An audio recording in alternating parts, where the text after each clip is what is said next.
going on, Sumner? Enjoying the life in New Hampshire. Best part of the year. Yeah, summertime. It is the summertime. I make you come up here because I don't want to go to Florida in July. I don't want to be in Florida in July. Yeah. But all right, welcome everybody. We have a really special edition of the Revenue Exchange podcast in person in Portsmouth, New Hampshire. We have on Sumner Vanderhoof, who's the CEO of Propensity. I'm sure you've seen Propensity all over our newsletter. You've seen and heard the blurbs in our previous podcasts. But what we wanted to do is actually take some time today and walk through the evolution of ABM. That's going to be our first big rock topic.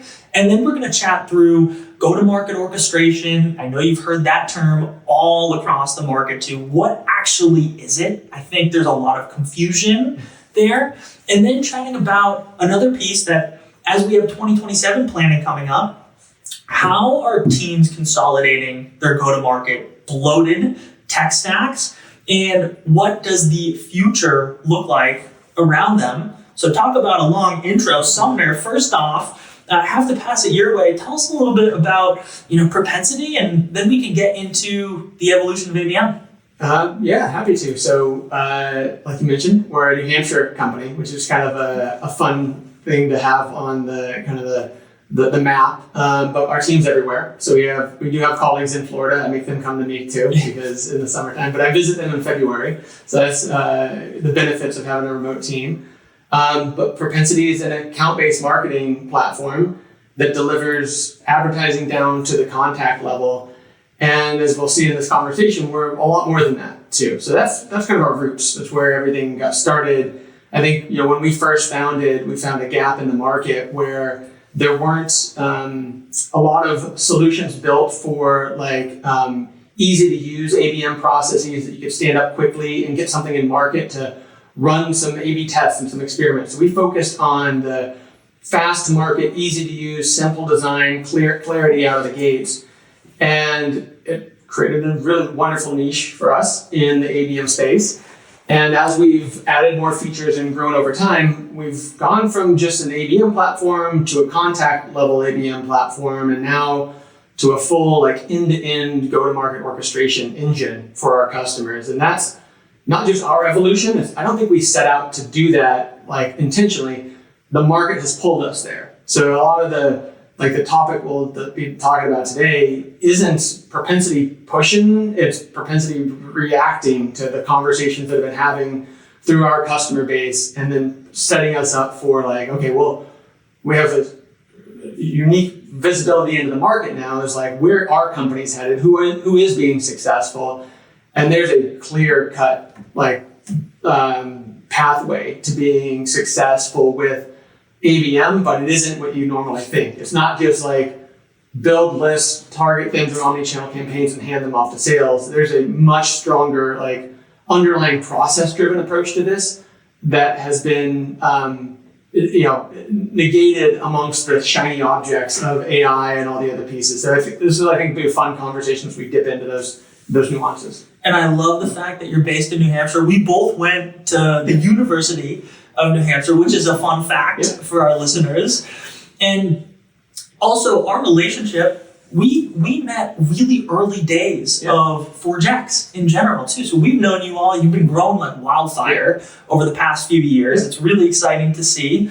And when we think about ABM overall, you have this term that was coined over 20 years ago, backed by a company, or Ben Burgess specifically, who was working at ITSMA at the time. ITSMA has been bought out twice, first to Momentum and then to Accenture Song, now at this point. So there's a long storied history behind it. There are some vendors that came in to build on that momentum in general, and they've had so many different definitions and have swayed a lot of practitioners in different ways to mold towards the products that they were selling. And that a lot of that happened in the 2016, right in that era. So first off, I'd love to dive into what is ABM, how has it been evolving since its conception, and where do you really see the market going beyond?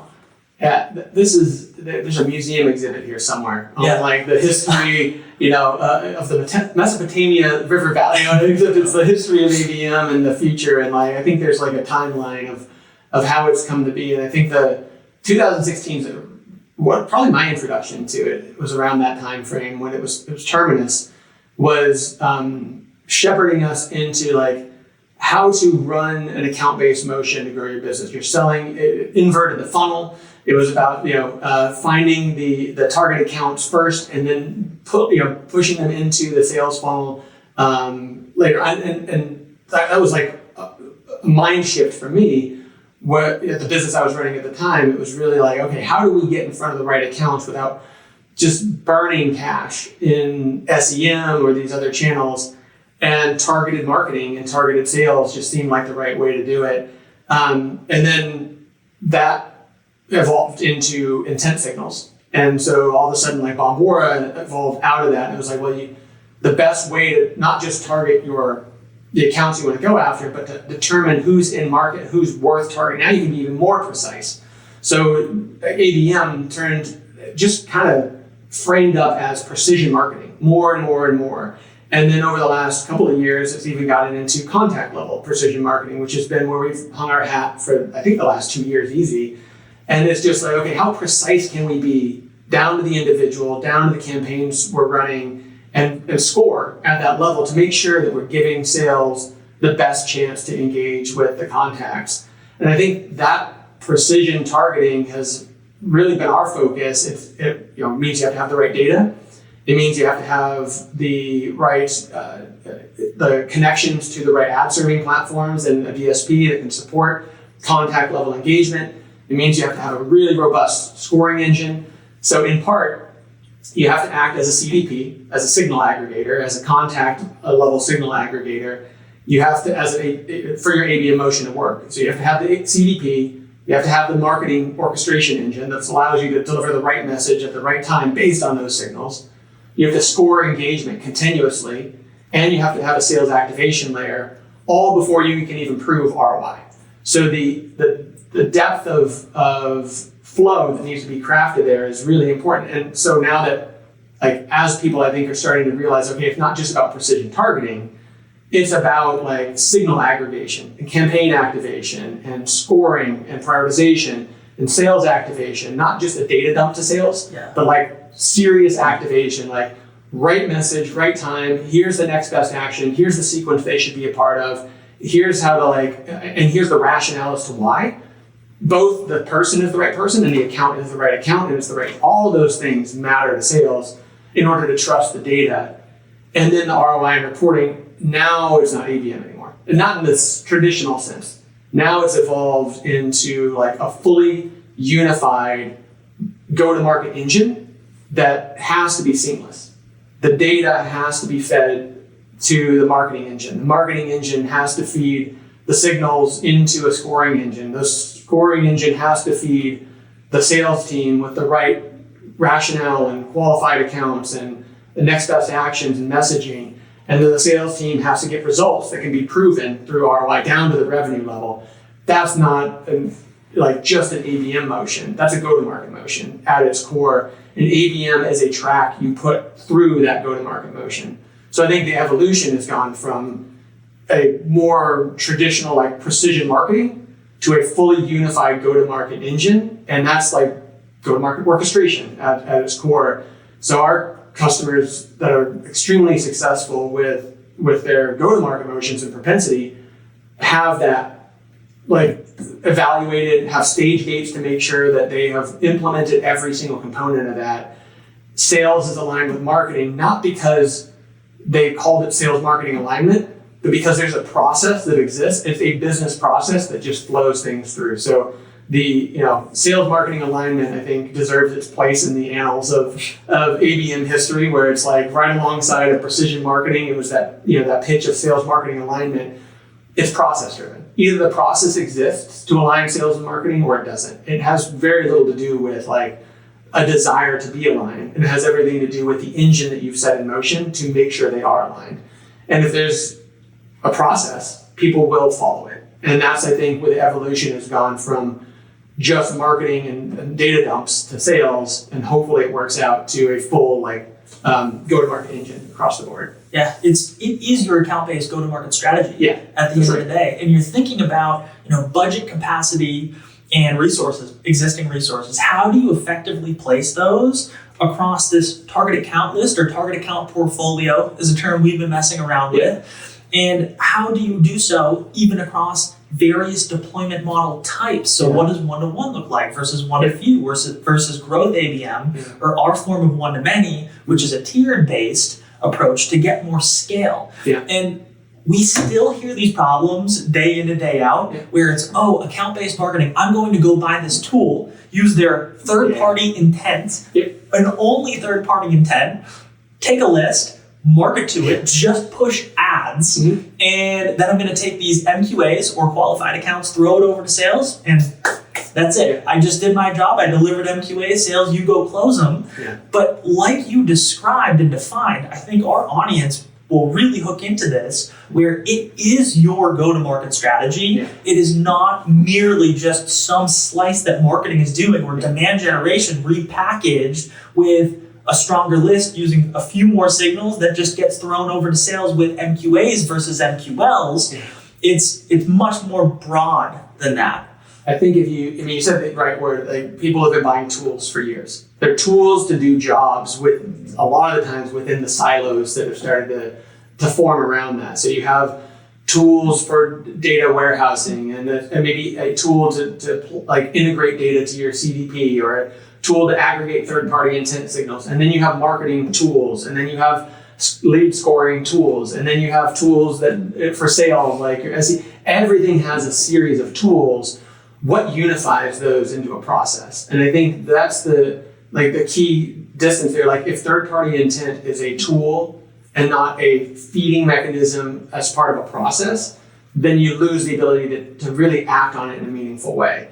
And to the other point you made, like where you deploy budget across that, I actually think that there's like, even the one-to-one, one-to-few, and one-to-many, it can be like, I think the lowest common denominator of that to me is, where is the company in their buyer's journey?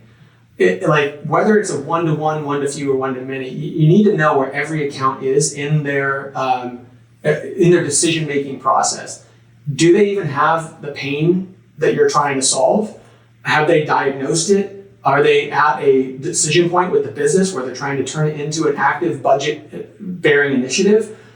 And then once the initiative is active, are they evaluating vendors? Are they creating a short list? Are they doing discovery? Are they reviewing demos? Knowing that matters to knowing how to message them. So if it's a one-to-one account and it's a multifaceted account with different departments, well, some departments may not even know they have the problem. So now you're doing demand manufacturing. Like you're trying to create demand within that organization, whereas other departments may have an active initiative going on there. So even one-to-one now is bifurcated into like, this is early stage, for us to manufacture demand, generate awareness, not of our solution, but to the problem itself. Like they need to even know they have the problem. And then there's other layers where it's like, okay, I need to know that this company is evaluating our competitors right now, and get interjected into the evaluation cycle. So we're brought to the table as a potential vendor. Completely different marketing and sales motions, completely different pushes across one-to-one, one-to-few, and one-to-many. So the flow of like the process of go-to-market, part of it is you need to know where the accounts you're targeting are in their buyer's journey. And that's part of the process. It can't be something that's like a one-time list you build. It's a process of buyer stage identification to know what messaging to deliver to them. And again, I think that gets lost in the idea of like in-market accounts as a blanket term, or like third-party intent to suggest a certain behavioral pattern.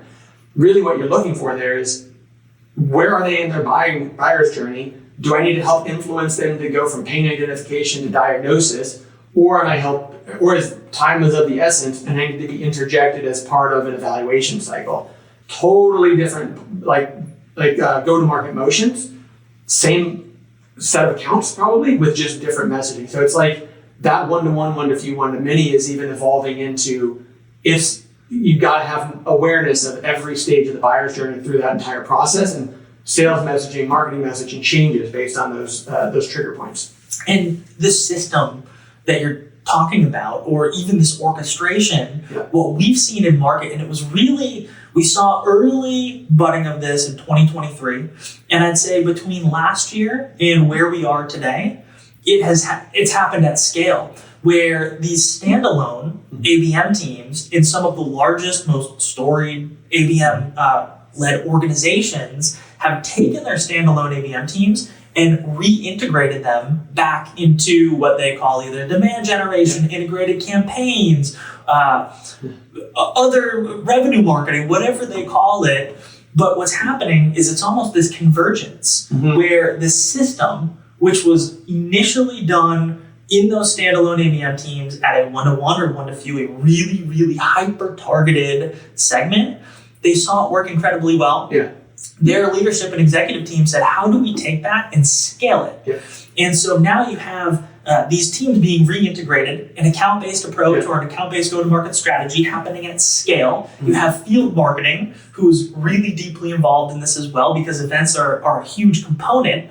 And so when thinking about ABM and thinking about scale in this system, I'd love to hear your perspective on that. And I think it's a great segue into go-to-market orchestration overall. That's exactly where I was going to head with it. So it's like, I mean, to scale it, it has to be an engine, right? Like it has to be, it's so hard to scale something that isn't foundationally process-driven and orchestrated properly across the different teams. So I think what you're experiencing is like a pocket of a process that within the ABM, an isolated ABM experiment that established an engine or a process that worked well, that now the companies are incorporating it into their broader go-to-market like motions. And that evolutionary track is like, okay, it's not just ABM anymore, it is go-to-market, right? It's how we're going to market. And each step of that needs to be orchestrated across the teams and across them. So operations has a big role here to make sure that there's fluidity, there's governance to the process around it.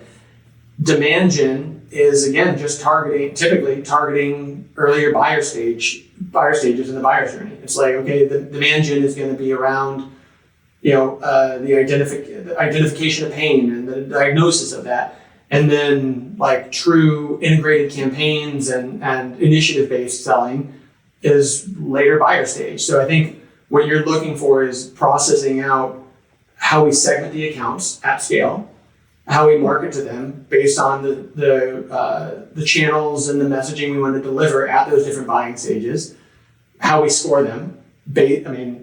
A late stage evaluation account is very different than an early stage demand gen awareness account.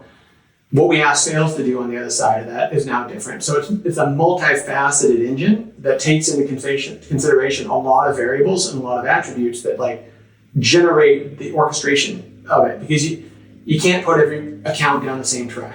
You can't put every putting through the same messaging cadence and sequences. It has to be personalized at scale. So it's not just scaling the ABM motion, it's scaling personalization. And there's the gift of AI has really unlocked that, I think, in a way that allows us to move from, okay, there's so much effort goes into personalizing for just a few accounts. Well, now we can do it at scale. Now we can personalize for every account, from every single channel, and not even at the account level, down to the contact level, and create personalized messaging at the buyer circle, the individuals themselves. And then now we can tell sales, this person interacted with these different components, and create, like, again, that handoff motion that's just automatic to the sales process. So I think consolidating into thinking of ABM as a go-to-market engine that's the natural evolution that's starting to take. We're seeing it across the board as well. And what I think is awesome about our conversation here as well is I'd like to get into the question we're going to hear after this podcast gets released, which is, how do you actually do that? What does it look like? Can a tool actually support that? And one thing you have to touch on from the propensity side, which I thought was really cool the first time I saw it, but also we've had inbound to us asking, what does this really look like on the back end, which is, okay, great, you're building this go-to-market orchestration engine. It has AI that is built in natively across the entirety of it. Mm-hmm. But when you're building multi-channel or omni-channel campaigns, what I saw in the platform when we were just messing around with it is you have all of these different channels. It's not just ads. I saw a direct mail component. I saw an email component. And AI, we were using Propensity AI for this, actually built us a dynamic campaign specifically for ForgeX. And so, one, I would just love to hear your perspective on that. Sure. And also, how does that work? There's a couple of options. So I'm going to give you the kind of homegrown, or I think there's consumable or ADM. I think there's a term for it that's been popularized that I'm blanking on right now. But there's this, you build it yourself, and it's basically all the fragmented point solutions that your company's acquired over the last X number of years. You've got to thread together into a continuous flow. And there's a mastery of that exists in the world, and it's hard to figure out and find. The size of the team to do that is impressively big, and you have to have a clear-cut rules and responsibilities for an organization to have like an ops team or a marketing ops team that threads all of those pieces together. You're talking like millions and millions of dollars of investment to home grow that engine, because it's just so complicated and there's so many variables. And if something changes, everything else needs to cascade along with it and shift.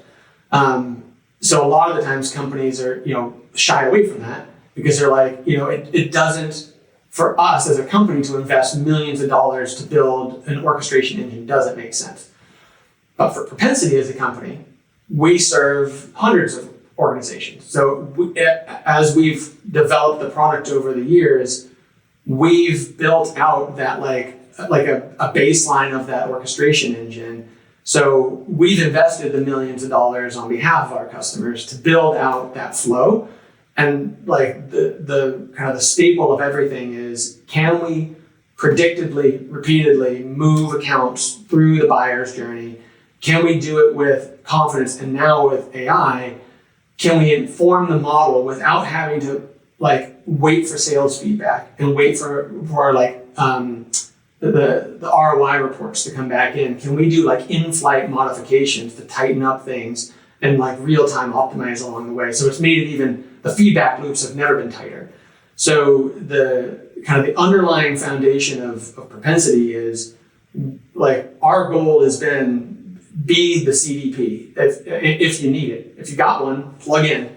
We absorb whatever you've got. Be the campaign orchestration engine, which includes every conceivable channel.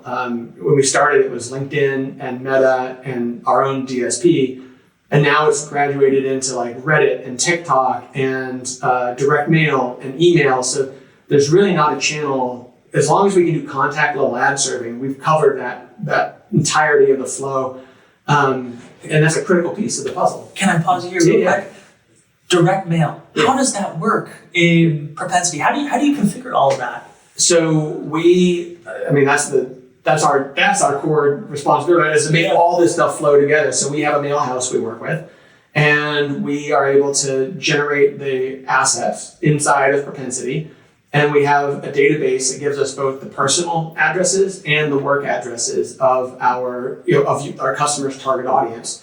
So they can choose, do I want to send a direct mail piece to the kitchen countertop of our core customer, or do we want to send it to their work address and it's sitting on their desk when they get to work, or both? And you can configure everything from 6x9 postcards with a QR code on it, all the way we've gotten it way more advanced with that. We had customers that wanted to send newspapers. So it's a newspaper style, have you heard the news sort of thing that goes to their mailbox to differentiate it from the stack of paper that they've got. So we're able to deliver that because we have the data that goes into the marketing campaign that goes and gets activated through the mail house. And we just own that process internally in Propensity and basically just can push data through that engine. And the customer just has to tell us what the contact list is. You just build it in Propensity, and then what's the assets you want to actually distribute to them. So do I get that in my basic Propensity plan? So if I go and sign up for Propensity now, I have direct mail, I have all of the ad components that I probably previously did, but now I can really build an omni-channel, and I have email as well. And AI, how does that play a role? I know you were just about to touch a little bit further on that. It sits on top of everything. So the first thing I can do is build personalized assets. So if some of our customers have they want to do personalization at scale, but to ask a design team to build 112 variations of different design assets is a blocker. That's just never going to get things lifted off the ground. So with AI, we can build asset variations across an omni-channel motion off of an initial asset, a piece of creative. So now design can provide the directionally strong messaging, and then AI can lift that across the entire channel. So something that would take weeks or months now takes seconds. So that's a very myopic look at like where AI saves time, and then it also impacts strategy. So from a strategic perspective, after you launch that direct mail piece or the omni-channel campaign, what's working in there? What's turning into actual results for your business, and how fast can we say, okay, this is landing, this isn't landing, and then give suggestions to optimize the campaigns.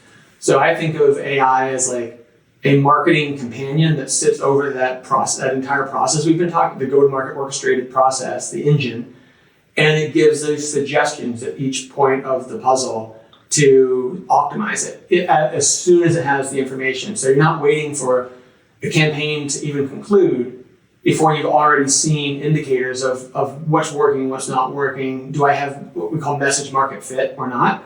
And then what are the recommended optimizations that I would make? And then do you want AI to make those changes? So like it can even further, it can take actions into its own hands if you ask it to, or if you enable that, where it can optimize the campaigns and the audiences and the sales messaging and the scoring for you. So it's deeply entrenched in that process. It's not if AI is a standalone tool that you have to just interact with manually, I think it loses its luster. Mm-hmm. And it's just, you could use Claude or ChatGPT to build go-to-market plans and things like that.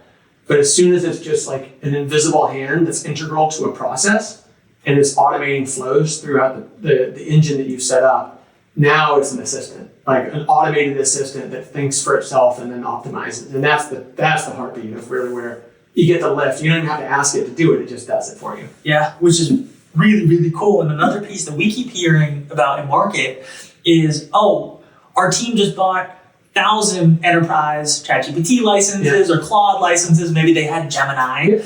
So you have these existing tools, AI tools, but then also conversely, we're seeing some of the ABM platform vendors also build their own version of a UI that looks like a ChatGPT or a Claude.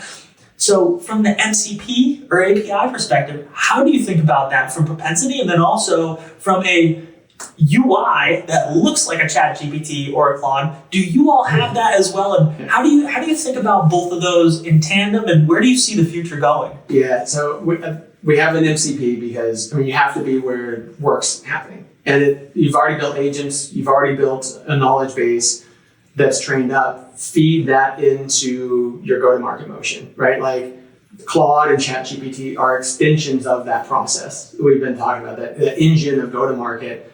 So it has to plumb into it. And if Propensity's job is to be a facilitator of that process, we've got to receive data or have a conversation with Claude to help it make decisions on behalf of that engine that you've set up. So that should be like table stakes at this point to have an MCP that allows you to have that.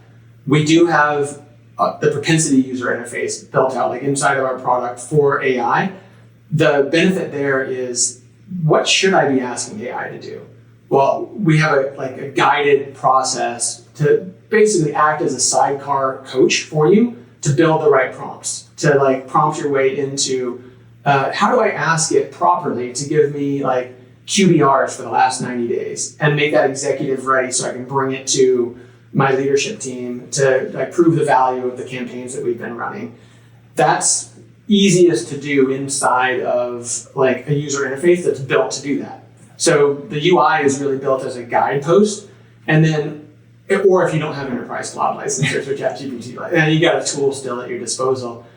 But even both of those, I see the future. I mean, I'm not talking like the distant future. Like 1950s, like UFO science hit my brain. Right? Like this is like by the end of the year, even beginning of next year at the latest.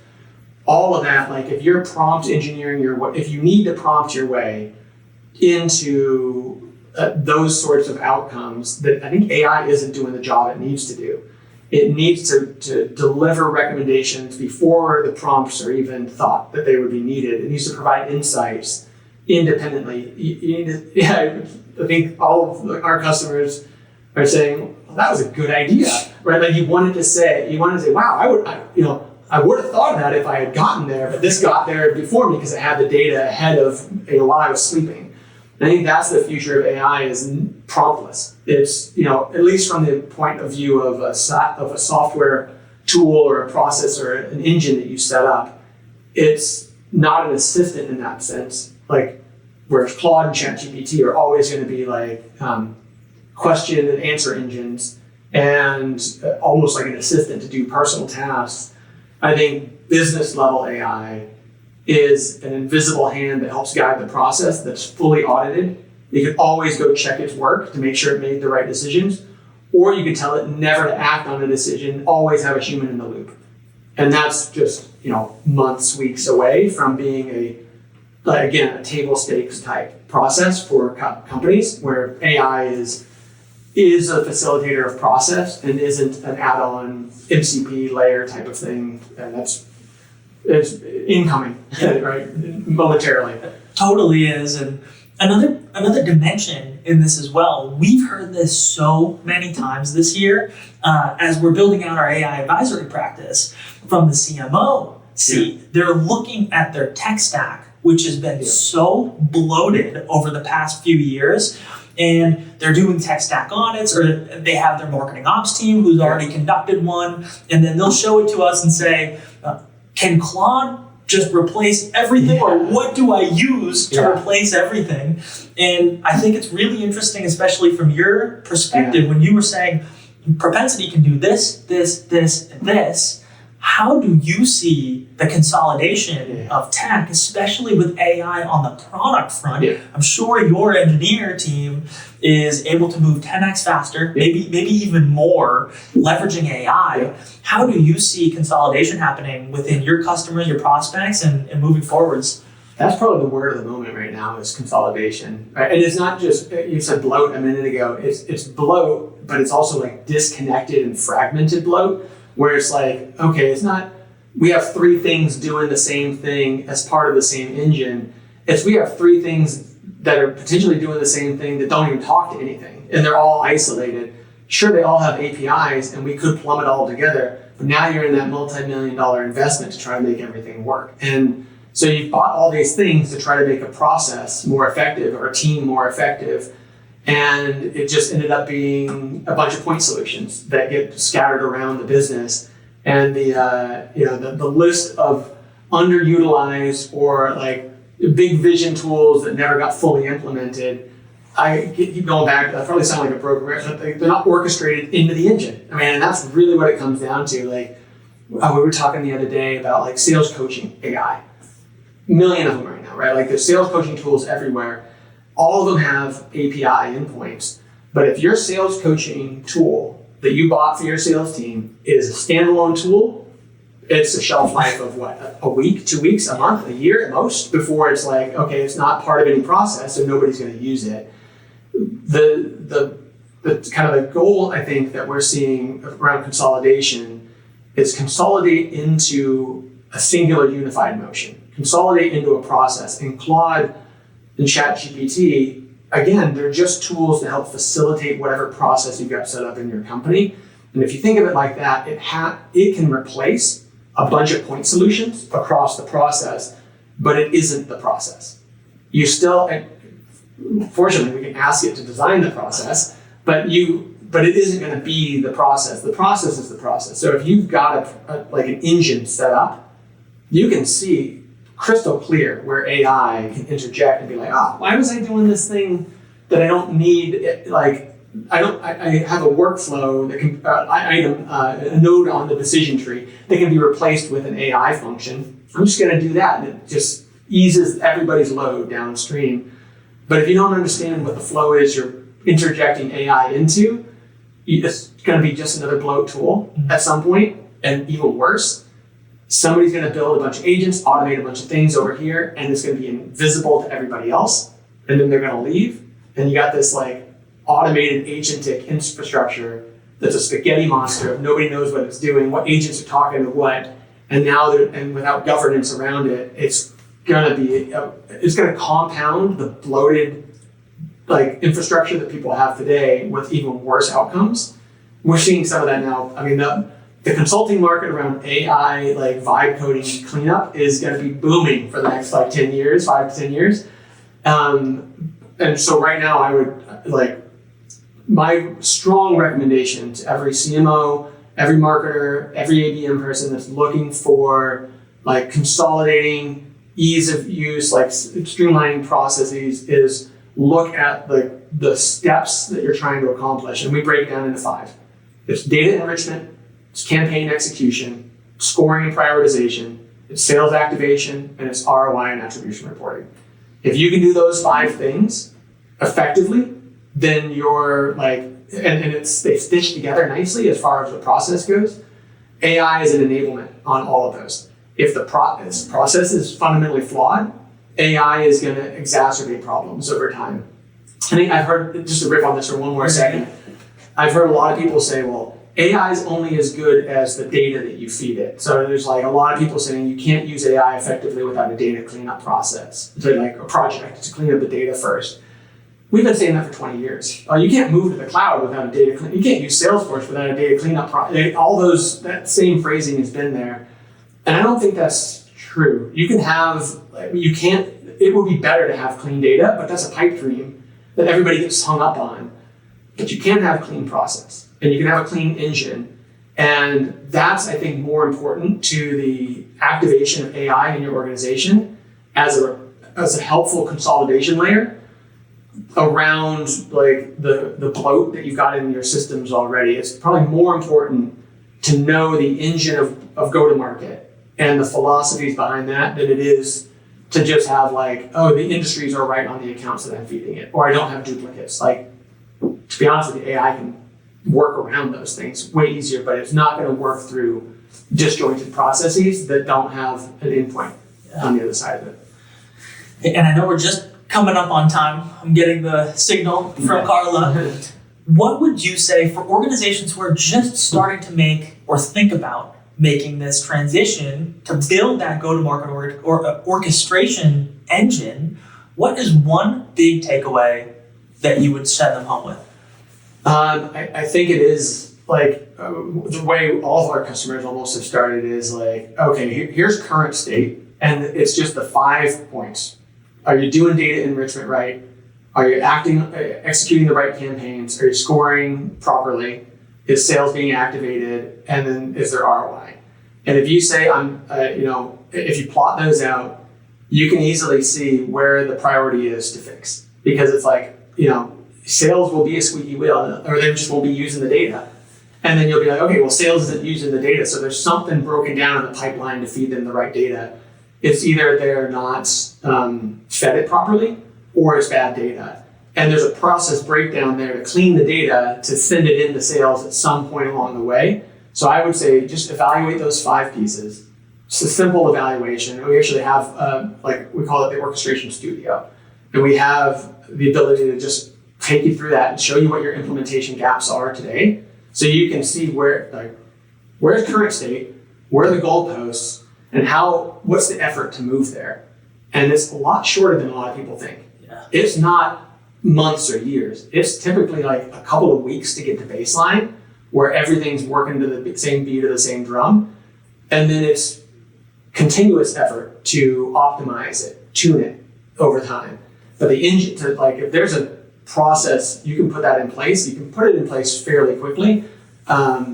It's the tuning that takes the real effort over time. And that's the beautiful thing. Like when marketers become marketers and they're not like administrators to tools anymore, now you can tune marketing And that's the gift that AI gives us. So I would, just to bundle that up, look at those 5 steps, evaluate it, and then look at current state and decide, do you want to solve those problems or not? And if you do, we have a playbook to kind of rip them through that. Where's the best place to find that playbook and get in touch with you if they have any questions from our conversation today? Yeah, you can always feel free to ping me directly on LinkedIn. Always open to a conversation. Or propensity.com. All of our stuff's there. It goes through pretty much everything we've talked about, and then even kind of the orchestration studio and how to evaluate current state and future state will be there as well. Awesome. We'll go check it out. You'll be at Unbound, I believe. That's the next big event. Yep. Okay. I've got a couple of speaking engagements there. So if you're coming to HubSpot's Unbound in Boston, that's right in our backyard here. One of my favorite events of the year. I always love walking the floor there. In Boston, just in the fall, is beautiful. Yes. Yeah. It's So a good time to come up too. thank you so much for joining us, Sumner. This was a great conversation. I know we're going to have a lot of highlights for LinkedIn and whatnot, but so psyched to see you at Unbound. Yep. Go have a conversation with them, learn more about this, and we'll catch you on the next Revenue Exchange. Sounds good. Thanks, Davis. Appreciate it.